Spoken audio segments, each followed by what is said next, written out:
dans cette partie, nous allons voir ce que c'est une définition rationnelle. Tout d'abord, soit un alphabet A, composé de symboles, bien sûr, de base.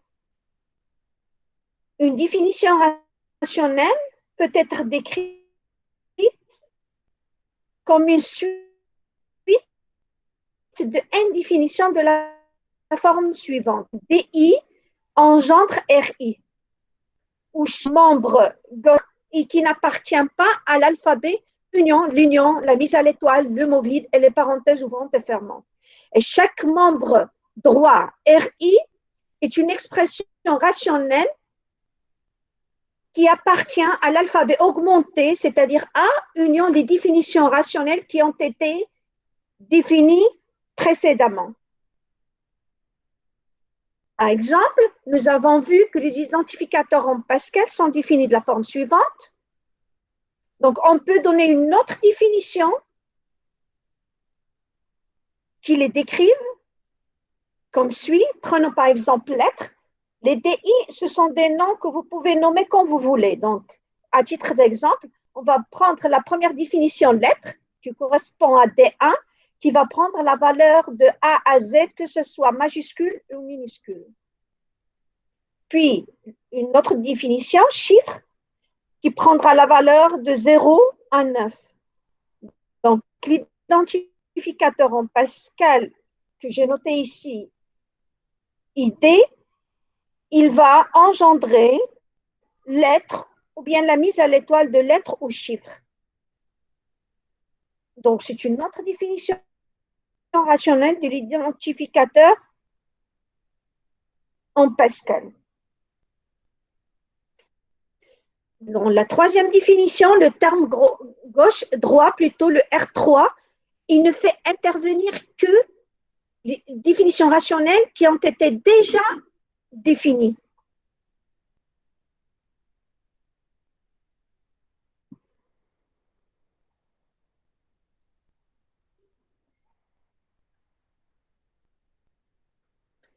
Donc, la récursivité n'est pas acceptée dans les définitions rationnelles, sauf si c'est une récursivité extrêmement à droite. À titre d'exemple, si on accepte avec X engendre AXB ou bien AB. Donc, on va voir le langage reconnu par ces définitions rationnelles. Si on choisit la première règle, X engendre AB. Donc, AB est un mot qui appartient au langage. Donc, les mots du langage, on va le voir ultérieurement, ne sont composés que des symboles de l'alphabet. Donc, voici le premier mot, AB. Si on définit encore une fois la règle, on a X engendre AXB, c'est-à-dire on a accepté la récursivité, et ce X qui est à l'intérieur, il va engendrer AB, nous aurons le mot A2B2. Si on continue comme ça, on va engendrer le langage ANBN. Donc, un langage qui est généré par une définition rationnelle, ça doit être rationnel, alors que ce langage-là n'est pas du tout rationnel. On va le démontrer à la fin de ce chapitre, après avoir vu le lemme de l'étoile. Donc, si on accepte une récursivité qui n'est pas extrêmement à droite, on risque de générer ou bien de décrire des langages qui ne sont pas rationnels. Donc, la seule définition acceptée est celle que vous avez devant vous, c'est X engendre petit x grand X ou bien Y à titre d'exemple, avec XY des expressions rationnelles. On va prendre la définition suivante, X engendre AX ou bien petit a. Donc, le premier mot qui appartient au langage décrit par ces définitions rationnelles est petit a. X engendre A directement. Ou bien, pour chercher d'autres mots, on va dire X engendre petit a grand X et remplacer le grand X par petit a. Donc, nous aurons le mot A2. Si on veut le nom A3, X va engendrer AX. Et ce X-là, il va engendrer AX. Et puis le X va être remplacé par, nous aurons le mot A3 et de plus.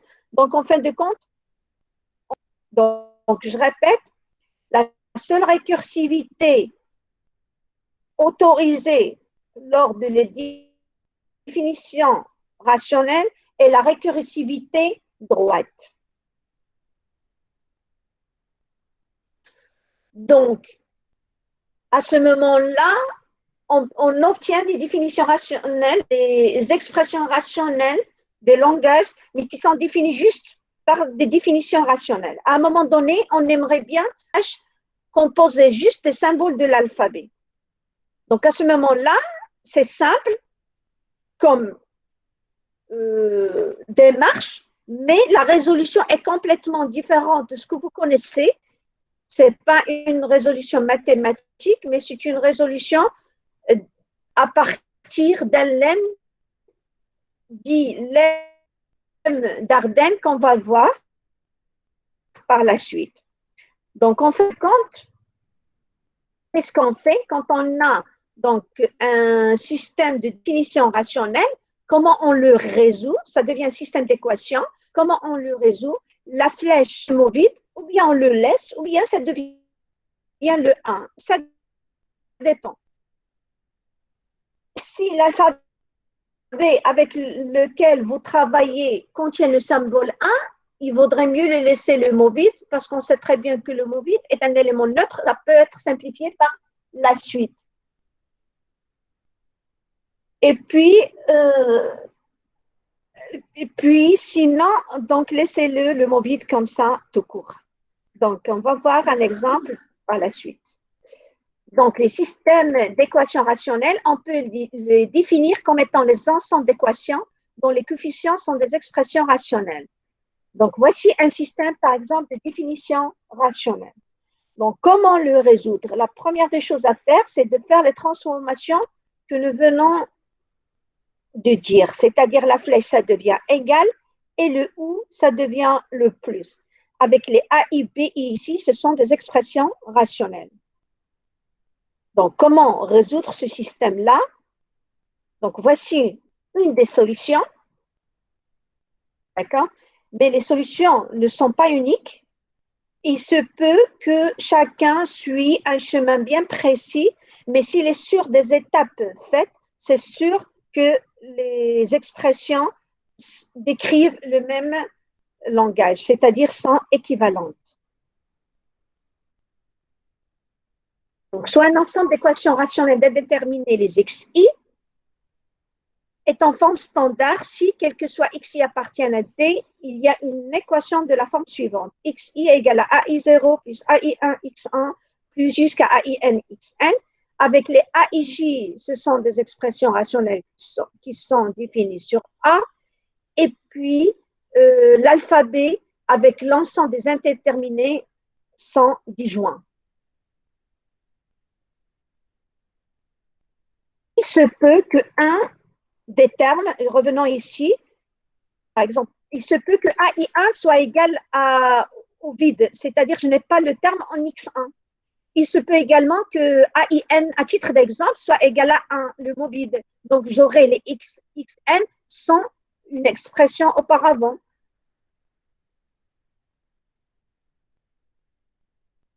Et pour résoudre ce système, on est obligé de passer par ce lemme qui est très, très intéressant. Le lemme d'Ardennes, qu'est-ce qu'il nous dit? Soit de langage K et L qui sont définis sur A étoile, avec le mot vide n'appartient pas à K. Alors, si nous avons une équation de la forme x égale à kx plus L, alors l'unique solution de cette équation est K étoile L. Et si nous avons une équation de la forme x égale à xk plus L, alors l'unique solution est LK étoile. Donc, il faut faire attention, regardez de quelle forme est votre équation. OK? Et bien sûr, si le mot vide appartient à K, alors A étoile est également solution et K étoile est la plus petite solution. Donc, l'algorithme de résolution est le suivant. Donc, tout d'abord, il faut essayer de réorganiser vos équations pour avoir la forme de lemme de l'étoile, d'Ardennes plutôt. C'est-à-dire avoir la forme x égale à kx plus L ou bien avoir la forme x égale à xk plus L. Et puis, par la suite, vous appliquez Ardennes. Voilà. Si vous avez vos équations de la forme xi égale à petit xi, grand xi plus yi, vous pouvez appliquer Ardennes et la solution est de la forme xi étoile yi. Donc, c'est la concaténation XI étoile concaténée avec YI. Et puis, par la suite, vous remplacez donc selon les cas. Voici un exemple pour mieux comprendre. Soit l'ensemble des indéterminés D égale à X1, X2, X3 et l'alphabet composé de 0 et 1. Donc, le système est le suivant. Voici notre système. D'accord? Donc, la première des choses à faire, c'est de le réorganiser. Vous avez ici, par exemple, la première équation, x1 égale à 0x2 plus 1x1 plus le mobile. Donc, pour le réorganiser, qu'est-ce qu'on fait? Juste on met la valeur qui est en x1 au début de l'égalité, c'est-à-dire on va le remplacer x1 peut être égal à 1x1 plus 0x2 plus le mobile, juste pour voir clairement la valeur de K et la valeur de L pour appliquer Arden. La même chose pour les deux autres équations. Donc, nous aurons, ou bien ils seront de la forme suivante. X1 égale à 1x1 plus 0x2 plus le mobile. Donc là, le K, c'est 1 et le L, c'est 0x2 plus le mobile. La même chose pour la deuxième équation. X2 est égal à 1x2 plus 0x3. Donc le K, c'est 1 et le L, c'est 0x3. Et la troisième, x3 est égal à 1x3 plus 0x1. Donc le K, c'est 1 et le L, c'est 0x1. Donc là, on applique Arden. Ici, à titre d'exemple, j'ai appliqué Arden à la première et la deuxième équation et je ne l'ai pas appliqué à la troisième. Vous pouvez l'appliquer également à la troisième, c'est un autre choix de résolution. Donc, là, je l'ai appliqué à x1 et x2 et lorsque on regarde bien x3, donc il est de la forme 1x3 plus 0x1. Qu'est-ce que je vais faire? Je vais remplacer x1 par sa valeur. Regardez. Une fois que j'ai remplacé x1 par sa valeur, donc nous regardons qu'il y a le x2. Donc, je vais remplacer x2 également par sa valeur. Et en fin de compte, on va obtenir une équation où il y a juste une seule indéterminée. Parce que là, je répète, si je veux calculer x1, je ne peux pas parce que je dois avoir la valeur de x2. Si je vais analyser l'équation en x2, je ne peux pas également l'avoir directement parce que je dois calculer tout d'abord la valeur de x3. Et quand j'ai fait le remplacement dans x3, à la fin, j'obtiens x3 juste en fonction de x3. Donc, qu'est-ce que je vais faire? Je vais regrouper les valeurs en x3 pour donner la valeur exacte de K et voir la valeur exacte de L. Et je vais appliquer Arden directement à x3 et je vais avoir sa valeur. Effectivement, voici le x3 juste en fonction d'elle-même. Voici le K et voici le L et j'applique Arden. Donc, x3 n'est maintenant en fonction que de symboles de l'alphabet, puisque x2 dépend de x3. Donc, je vais juste faire un remplacement et je vais avoir la valeur de x2 également juste en fonction des symboles de l'alphabet. La même chose, je vais remplacer x2 par sa valeur et avoir x1 juste en fonction des symboles de l'alphabet. Et à ce moment-là, j'ai pu résoudre le système d'équations. Donc, le lemme d'Arden, qu'est-ce qui nous permet également? Il nous permet de montrer certaines identités rationnelles. Donc, voici, à titre d'exemple, les trois populaires identités rationnelles qui sont les suivantes. Donc, on va essayer de démontrer la première et je vous invite à démontrer vous-même les deux autres. Donc, si on veut démontrer la première, voilà. Donc, la première des choses à remarquer, donc on peut dire que A plus B étoile est solution de l'équation qui est devant vous. X est égal à A plus B, X plus 1. Le K, c'est quoi? C'est A plus B et le L, c'est 1. Lorsque vous appliquez Arden, X elle va être égal à K étoile L, donc c'est A plus B étoile 1, et 1, bien sûr, c'est élément neutre, donc c'est la mise à l'étoile de A plus B. Donc, K, c'est A plus B. Le mot vide n'appartient pas à K. Par suite, la mise à l'étoile de A plus B est l'unique solution. Maintenant, pour pouvoir démontrer l'égalité. Donc, il y a une façon très intéressante à le faire.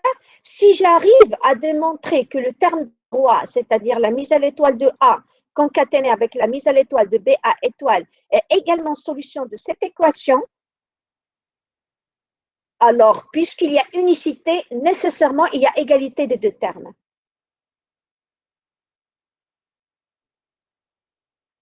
Donc, je répète, on a la mise à l'étoile de A plus B et solution de l'équation x égale à A plus Bx plus 1.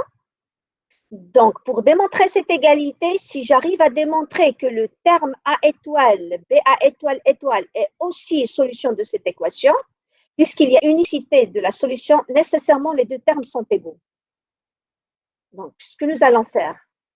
Donc, l'équation, c'est A plus Bx plus 1. On a remplacé x par A étoile, BA étoile, étoile plus 1.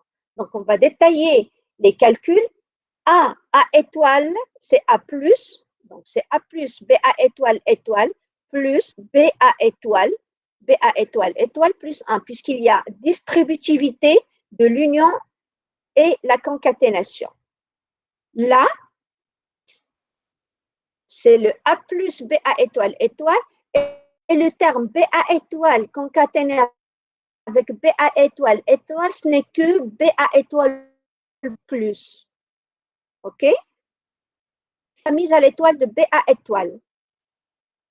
Donc là, j'ai un facteur en commun. Je vais essayer de le factoriser en respectant l'ordre, c'est-à-dire à droite.